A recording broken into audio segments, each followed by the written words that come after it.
ඉස්සෙල්ලා බැච් එකේ මේ දවස්වල ඩෙවලොප් කරගෙන යන e-shop project එකේ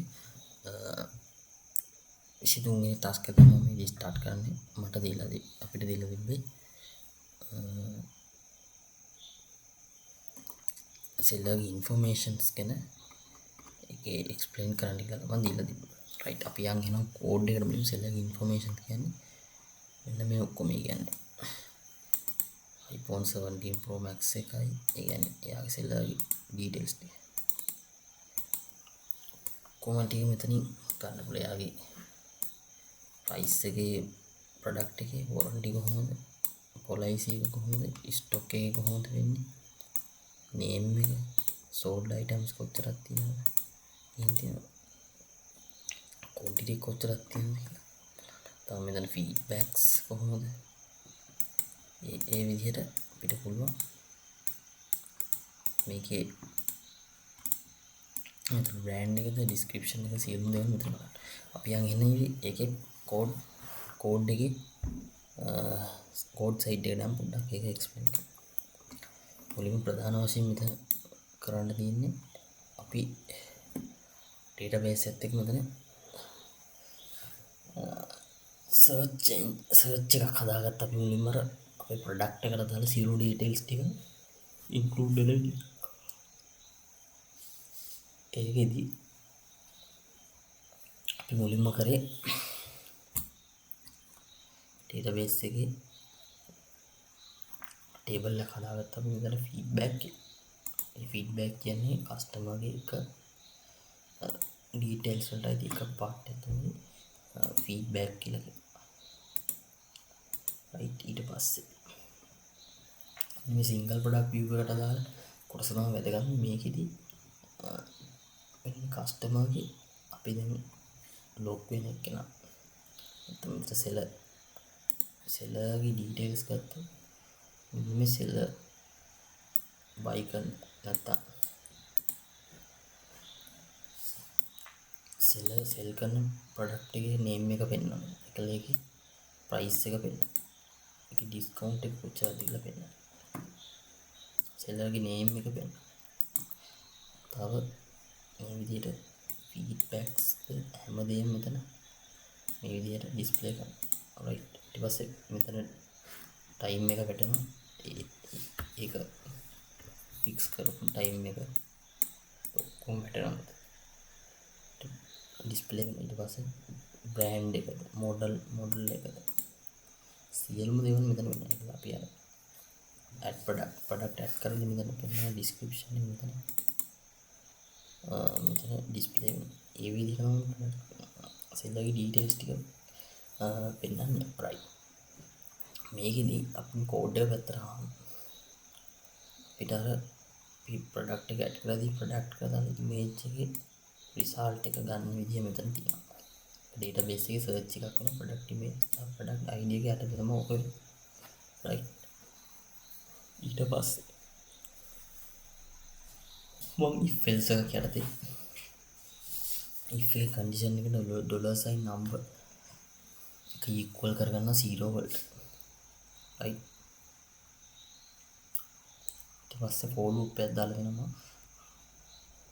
අර ඉමේජ් එකට දාලා කවුන්ට් එක මෙතන ඩිස්ප්ලේ ඉමේජ් එකේ ඩේටාත් එක්ක ඉමේජ් එකේ රිසල්ට් එක fetches ඔක් එකක් එක්ක සියලුම දේවල් මෙතන ඉන්ක්ලූඩ් කරනවා. සෙලර්ගේ ඩීටේල්ස් වලට ඇද්දිය ඒ පෙන්නනවා. ඊළඟ සෙලර්ගේ ඩීටේල්ස් ගැන කතා කරලා අපිට වැදගත්ම දේ තමයි මෙතනදී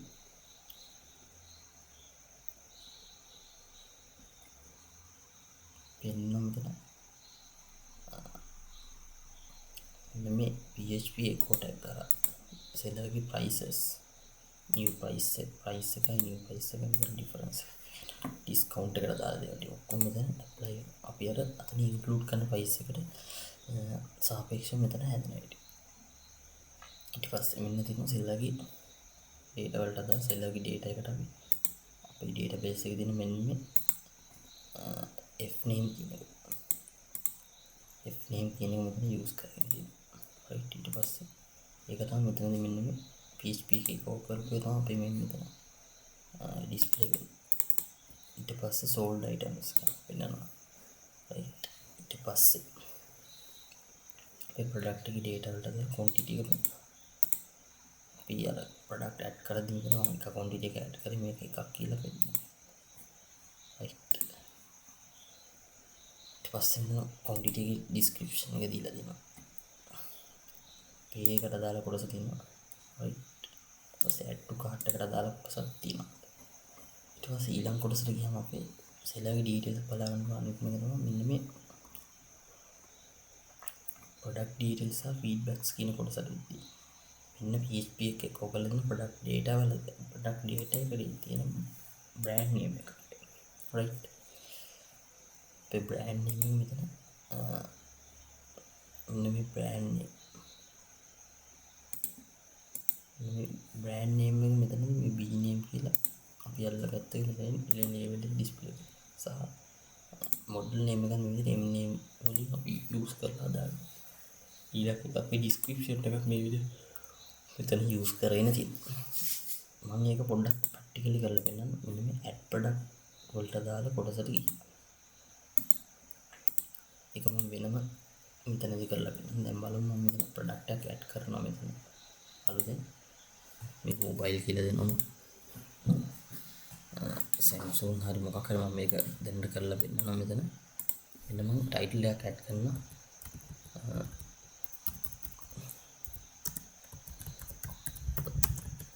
iPhone 16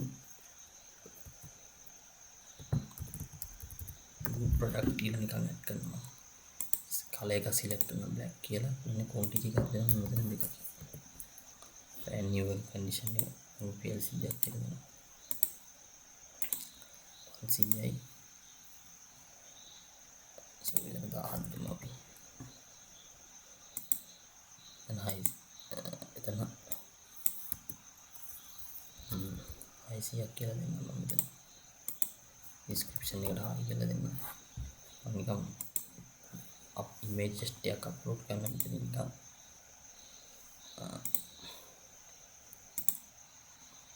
product save වෙනවා. product එක save වුණා. දැන් product ගිහිල්ලා අපි refresh කරලා බලමු. අපේ home එකේ මේ විදිහට මෙන්න මෙතන අපේ iPhone 16 good කියලා ඉල්ල දෙන්න. මම items ටිකක් add කරේ ඒක මෙන්න. දැන් buy now එකට ගියාම මෙතන අපිට බලා ගන්න ඕන seller එක සනිතු මම දැන් මේව කරපු එකයි මෙන්න මම add කරපු product එකට 10% discount එක පෙන්වන්නේ මෙතන ඒක පෙන්වලා දෙනවා.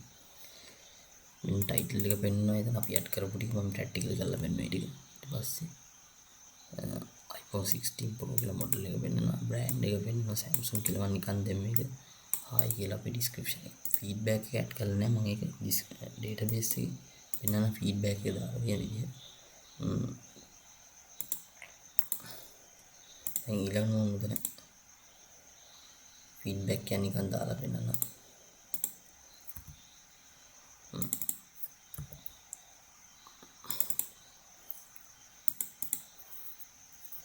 ගන්න genuine product කියලා. first thing select කරනවා using brand එක මෙතන. 16 Pro Max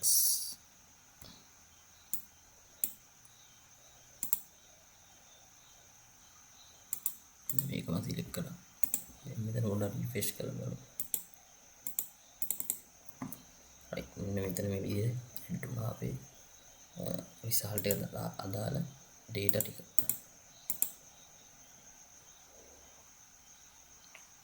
ඉතින් ওই විදිහට තමයි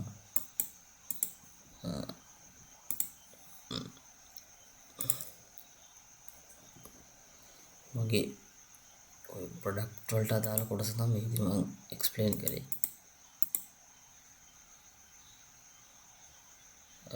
එතකොට දැන් මේකෙදි පැහැදිලි වෙනවා අපි මම මේජර් මෙතන product එක යන genuine product එක feedback එක add කරනවා. මෙතන මම time එකක් පෙන්නනවා මේ විදිහට. තමයි අපේ sellerගේ details display වෙන ඉතින් මම program එක පොඩ්ඩක් explain කරා. දැන් මේ විදිහට මම code එකට එන්නම් ආයෙ. එතකොට මෙන්න මේකේ view description එක තමයි උතනදී වැදගත් වෙන්නේ අපිට අතන බලන්න. ඊට පස්සේ feedback result කියලා description එක දීලා මේ අපේ ඩේටාබේස් එකේ ෆීඩ්බැක් කියන ටේබල් එකට ඉනර්ජොයින් එකක් දාලා යූසර් කියන ටේබල් එකේ අපේ අදාළ දේවල් ටික සර්ච් මේවක් මෙතන සිද්ධ කරනවා. ඊට පස්සේ මෙන්න මේ else if එකක් දාලා දෙනවා. ටයිප් එක 1 2 3 නම් අපි ටයිප් එකක් දෙනවනේ. ඒක අර BG warning ද අදාළ වෙනවා. මම මේ පොඩ්ඩක් ටයිප් එක පොඩ්ඩක් වෙනස් කරලා පෙන්නන්න නැවත. ඒක අර බැච් එක වෙනස් වෙනවා අනිවාර්යයෙන්. මෙතෙන්ට එක කියලා දැම්මොත් බැච් එක ප්‍රයිමරි වේ ගොඩක් දුරට. මේක රිෆ්‍රෙෂ් කරොත් ඒක සක්සස් වුණා. පොසිටිව් එකක් ඒක ටයිප් එක. එතන 3 කියලා දුන්නා. පොඩ්ඩක් රිෆ්‍රෙෂ් කරලා බලුවාම අන්න ඒක නෙගටිව් එකක් කියලා පෙන්නනවා. ඒ කියන්නේ අපි අර ෆීඩ්බැක් එකේ ටයිප් එක තමයි උතනදී මෙන්ෂන් කරන්නේ අපි. මෙතන එක කියලා දෙන්න. එතකොට සක්සස් වෙන විදිහට ඒක පොසිටිව් ෆීඩ්බැක් එකක් විදිහට මම ඒක දීලා තිබ්බා එතන. අපි ටයිප් එක දාන්න ඕනේ. ඊට පස්සේ ෆීඩ්බැක් එකේ data ටික මෙතන මේ විදිහට ඩිස්ප්ලේ කරගන්නවා. අවසාන වශයෙන් මේ විදිහට තමයි මේකේ සෙල්ලගේ ඩීටේල්ස් පැත්තට මම මේ ස්ක්‍රිප්ට් එකක් පැත්තට පොඩ්ඩක් ෆීඩ්බැක් එකේ process එක ගැන පොඩ්ඩක් පැහැදිලි කරන්න. මම මේ විදිහට add feedback කියලා ෆන්ක්ෂන් එකක් යූස් කරලා feedback model කියලා මෙතන variable එකක් හදලා යූස් කරලා දෙනවා feedback model එකට අදාළ කොටස. ඒකේ තියෙනවා අපේ මෙන්න මේ add feedback වලට අදාළ කොටස. අපේ තියෙන feedback එකට අදාළ JavaScript code එක මෙතන තියෙනවා. මේකෙදි feedback එකේ model එකක් open වෙනවා. ඊට පස්සේ save feedback එකේ function එකක් තියෙනවා මෙතන. ඒක මම if else if එකට යටදී දාලා type 1 type 2 type 3 කියලා check එකක් වෙනවා. මෙතන check කියන method එක දීලා value එකක් නෙවෙයි මෙතන. ඊට පස්සේ මෙතන මම මේ ajax use කරලා දෙනවා මෙතන. ඊට පස්සේ මෙතන අපේ save feedback process එකට අදාළ වෙන කොටස මෙතනදී මම අපේ අර data ටික connect වෙන්න ඕන හින්දා මම මෙතන මේ ටික use කරගත්තා. ඊට පස්සේ ඒක save feedback process.php file එකට post method එකේ යන්න කියලා කියනවා. ඒක දැන් අපි පොඩ්ඩක් කියලා බලමු save feedback process.php file එක. මේකේ තියෙනවා එන්න අපේ insert වෙන්න ඕන කරුණු කාරණා ටික ඔක්කොම දෙනවා feedback එකේ. feedback type එකයි date එකයි ඔක්කොම ටික මෙතන තියෙනවා. product id එකයි using ඒ ඔක්කොම ටික enter වෙන්න කියලා දෙනවා. අපි ඔක්කොම ගත්තේ post method එකෙන්. මෙතන mail එක අපි session එකක් එක start කරලා තියෙනවා. spit එක open කරලා දෙන්න session start එක කරලා දෙන්න. ඊට පස්සේ connection එක include කරලා දෙන්න. මේකෙදි මේ save feedback එක මේ bootstrap කියන framework CSS framework එකේ model එකක් විදිහට තමයි මෙතන use කරලා තියෙන්නේ. right ඊට පස්සේ තමයි අපි මේ function එක line by line save feedback එක හරහායි මෙන්න මේ id එක through තමයි ඔක්කොම දෙන්නේ. අපි මෙතනදී වෙන්නේ ඇත්තටම අපේ id එකත් එක්ක තමයි මේ feedback එක save වෙන්නේ. right ඒක තමයි උතනදී කියන්නේ genuine product කියන එකට දැන් මේකදී තමයි ඔක්කොම seller ගේ details ටික ඔක්කොම මේ තියෙන seller ගේ name එක. right seller ළඟ quantities කියන items දෙකක් මෙතන තියෙනවා.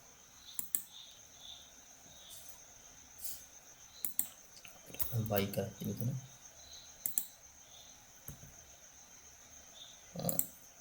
quantity ගන්න වැඩි කරගන්න පුළුවන් seller ගේ price එක තියෙනවා.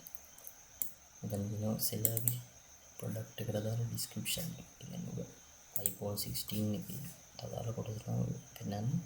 ඊට පස්සේ අපේ feedback එක මෙතන display කරනවා. model එක iPhone 16 Pro කියලා brand එක Samsung කියලා දීලා දෙනවා. මම ඉතින් අදාළ description එක high කරලා දෙනවා. මේ ඔක්කොම ටික මේ විදිහට save වෙනවා.